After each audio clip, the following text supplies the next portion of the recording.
O batismo ele é um sacramento. Nós podemos dizer que sacramento é o sinal visível de uma graça invisível.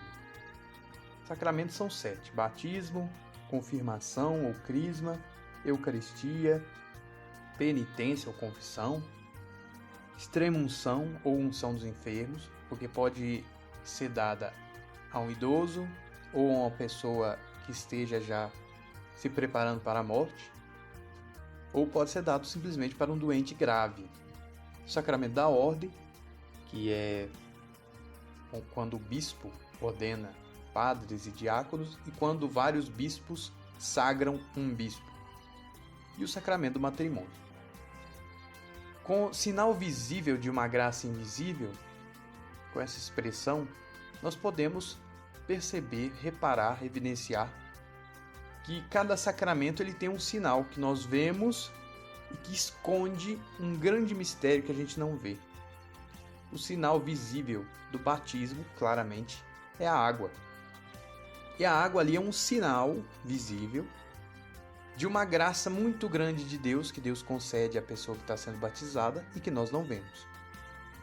Da mesma forma, a Eucaristia, o principal sacramento, há um sinal visível, o que a gente vê é o pão e o vinho, mas que escondem a presença misteriosa e real, verdadeira, de Jesus Cristo. Assim todos os sacramentos. Em grego, aquilo que foi traduzido como sacramentum em latim é mysterium, ou seja, mistério. Conta-se que, certa vez, Santo Tomás de Aquino, um grande teólogo da igreja, um grande santo, escreveu sobre a Eucaristia, e aí ele teve uma aparição de Jesus. Jesus apareceu para ele e ele perguntou: Senhor, eu escrevi bem sobre o seu sacramento da Eucaristia? E Jesus respondeu: na medida que vocês podem compreender essas coisas, sim. A gente nunca deve esquecer que por mais que a gente estude, por mais que a gente saiba, por mais que a gente leia, o sacramento é antes de tudo um mistério. A gente vai se deslumbrar lá no céu quando souber a grande riqueza, o imenso valor de cada sacramento.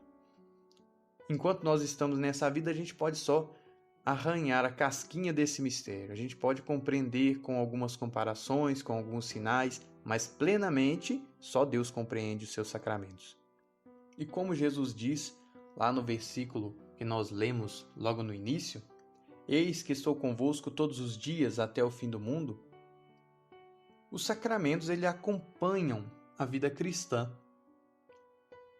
Então, quando nascemos, nós podemos dizer que o nascimento na vida cristã é o batismo. A alimentação, como nós nos alimentamos todo dia, a alimentação na vida cristã, a alimentação da fé, é a Eucaristia.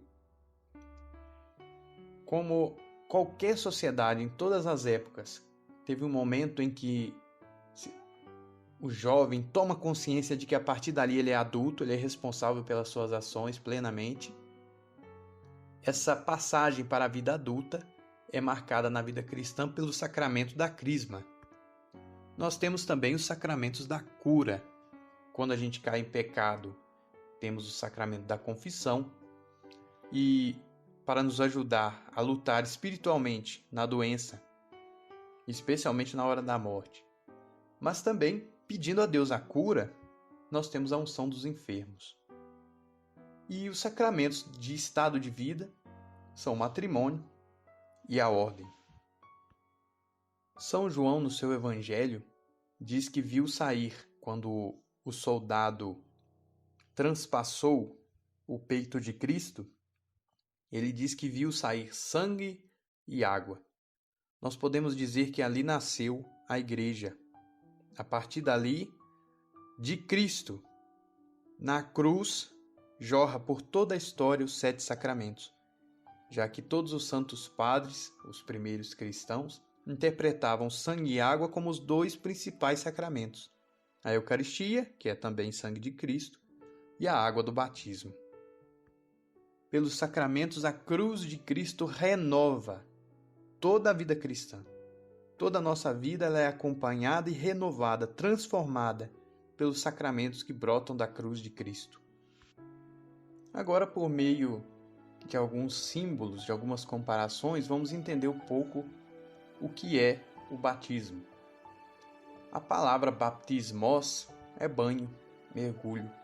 É por isso que o batismo só pode ser feito com uma água tal que alguém tomaria banho com ela. Se alguém perguntasse, pode batizar com água com gás? Não. Por quê? Ninguém toma banho com água com gás. Pode batizar com água do rio? Pode. Porque quem mora à beira do rio, as populações ribeirinhas, lá no meio da Amazônia, os índios, tomam banho no rio. Então, sem problemas. Tem que ser uma água tal que se possa tomar banho. É um tipo de água que se usa para banho. Porque o batismo é um banho. Há um versículo da primeira carta de Pedro que diz: como nos dias em que Noé construía a arca, nesta arca umas poucas pessoas, 8, foram salvas por meio da água. A água corresponde ao batismo, que hoje é a vossa salvação, pois o batismo não serve para limpar a sujeira do corpo, mas é compromisso de uma boa consciência para com Deus em virtude da ressurreição de Jesus Cristo. Aqui nós vemos primeiro que desde o início a igreja leu o Antigo Testamento tendo em mente Cristo. Nós buscamos Jesus Cristo no Antigo Testamento. E a Arca de Noé, o dilúvio, são símbolos do batismo, da água do batismo. 8 foram salvos pelas águas, como nós somos salvos pelas águas. Veja que o batismo não é meramente, como dizem os protestantes, você toma consciência da sua fé, você manifesta a sua fé. Pode até ser tudo isso, no caso de batismo de adultos, mas o batismo é para a nossa salvação. Jesus disse claramente, quem crer e for batizado será salvo. O batismo é um dos canais por onde vem a graça da salvação. E aí, como a palavra batismo é banho, significa banho ou mergulho, Pedro diz que, pois o batismo não serve para limpar a sujeira do corpo, mas é o compromisso de uma boa consciência para com Deus. Ou seja, esse batismo cristão não é porque nós estamos sujos no corpo, tanto que ele não se repete, como o nosso banho do dia a dia. O batismo é um compromisso com Deus, é uma renovação de vida. O batismo ele é feito possivelmente de duas maneiras. Batismo por imersão. Os protestantes e os ortodoxos costumam fazer esse tipo de batismo, que é em que a criança ou o adulto é mergulhado nas águas. Ou pode ser batismo por aspersão, que é quando só se joga água na cabeça da criança.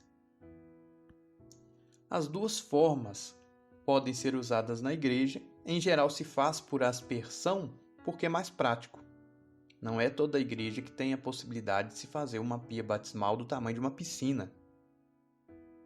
E já na Sagrada Escritura, nós temos algumas indicações que os apóstolos também batizavam por aspersão.